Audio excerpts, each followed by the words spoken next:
আসসালামু আলাইকুম চতুর্থ শ্রেণীর শিক্ষার্থীবৃন্দ। আজকে আমরা কিভাবে সঠিক স্থানে কমা বসিয়ে সংখ্যা আন্তর্জাতিক রীতি এবং দেশীয় রীতিতে ব্যবহার করা যায় তার বিস্তারিত আলোচনা করব। প্রথমে এই কয়েকটি সংখ্যা সঠিক স্থানে এবং আন্তর্জাতিক স্থানে কিভাবে কমা বসাতে হয় তার নমুনা দেখাই এবং কিভাবে পড়তে হয় তার বিস্তারিত। এক কি আছে 32,006। এটাকে যখন আমরা পড়ব একক, দশক, শতক, হাজার। আন্তর্জাতিক রীতিতে হচ্ছে আমরা প্রথমে 1 2 3 ঘর বাদ দিয়ে কমা বসাবো। কমা দেশীয় রীতিতেও 3 ঘর, প্রথমে 3 ঘর। আসলে বড় একটি সংখ্যা লিখলে সে বোঝা যাবে। 3 নাম্বার এখন যদি লিখি 48, 64, 17, 85। এখন আমরা দেশীয় রীতি আগে গুনে নেই। একক, দশক, শতক, হাজার, অযুত, লক্ষ, নিযুত। একক, দশক, শতক, হাজার, অযুত, লক্ষ, নিযুত, কোটি। সুতরাং দেশীয়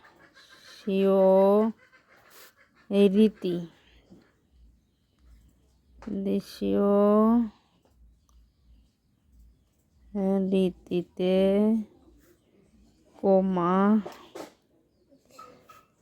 এখন আমরা এটা লিখলাম 48,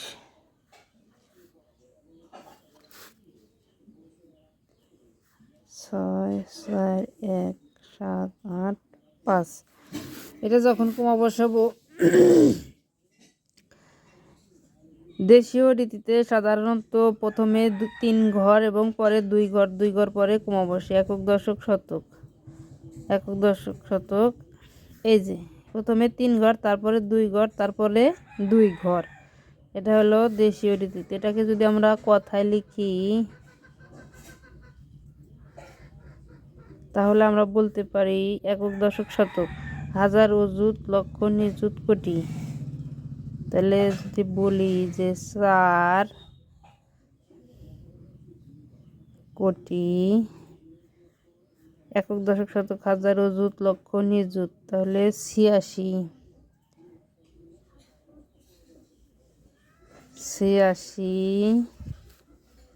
লক্ষ 41,000,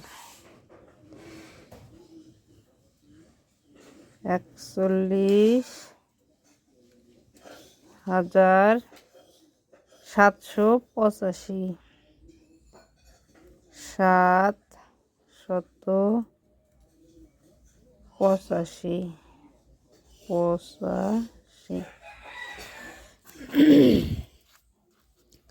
এখন এই জিনিসটাকে আমরা লিখব আন্তর্জাতিক রীতিতে। আন্তর্জাতিক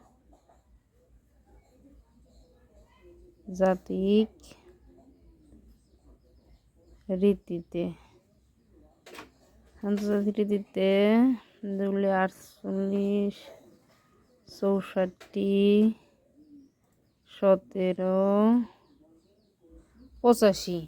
এই জিনিসটা আমাদের হচ্ছে আমরা প্রথমে দেশীয় রীতিতে একক, দশক, শতক, এটা ঠিক থাকবে। পরে 3 ঘর পরে কমা, একক, দশক, শতক, তারপরে আবার 2 ঘর পরে কমা। এইটা যখন সঠিক থাকবে বলার সময়ও কিন্তু আমাদের ওইভাবেই বলতে হবে। যেমন একক, দশক, শতক, হাজার, অযুত, লক্ষ, নিযুত, কোটি। এভাবে না বলে আমাদের বলতে হবে যে এইটি হচ্ছে শতকের ঘর, এই 3টা মিলে হচ্ছে হাজারের ঘর, আর এই 2টা মিলে হচ্ছে মিলিয়নের ঘর। এই যে যেমন আমরা যখন বলবো একক, দশক, শতক, এই শতক পর্যন্ত আমাদের ঠিক থাকবে, কিন্তু 3 ঘর পরে যে আমাদের কমা বসলো এই 3 ঘর পরে যে কমা, এটাকে যেমন আমরা যদি এটাকে বলি 48 মিলিয়ন, 48 মিলিয়ন, 48 মিলিয়ন একক দশক শতক, তাহলে 641,000, 641,785,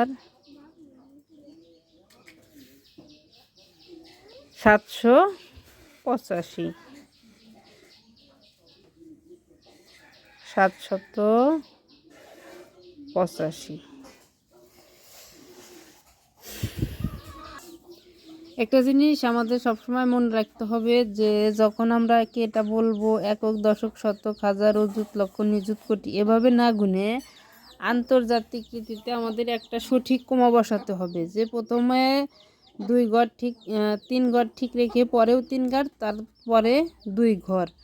এটাকে আমরা হাজার বা কিছু বলবো না, একবারে সরাসরি মিলিয়ন বলবো, যে দুটো মিলে 4 পিঠে 8, 48 মিলিয়ন একক দশক শতক, 641। কমার ভিতরে যা আছে এটাকে আবার শতকে প্রকাশ করব, 641,000, যেহেতু এটা হাজারের ঘর, 641,785। যখন আমরা কমাটা সঠিকভাবে বসাতে পারবো তখন কিন্তু আমাদের গাণিতিক সমস্যার সমাধান করতে আর সমস্যা থাকবে না, যে কোনো সমস্যায় আমাদের সমাধান করতে পারবো। সেই হিসেবে আমরা যদি এখন আর লিখবো না, শুধু বলে যাব যে 2 নম্বরে যদি আমরা বলি 52, 15, 723, তাহলে একক দশক শতক, এটা হচ্ছে দেশীয়। আন্তর্জাতিকে যখন আমরা কমা দিব তখন এভাবে দেব একক দশক শতক। হ্যাঁ, তাহলে এটাকে আমরা বলতে পারি 5,215,723। 3 নম্বর তো খাতায় করলাম। 4 নম্বর যখন করি একক দশক শতক, তাহলে 80,006। এটাকে যদি আমরা আন্তর্জাতিক রীতিতে বলি একক দশক শতক, এখন আমাদের কিন্তু আর একটা ঘর নাই, তাহলে একবারে সরাসরি আমরা বলবো 80,006।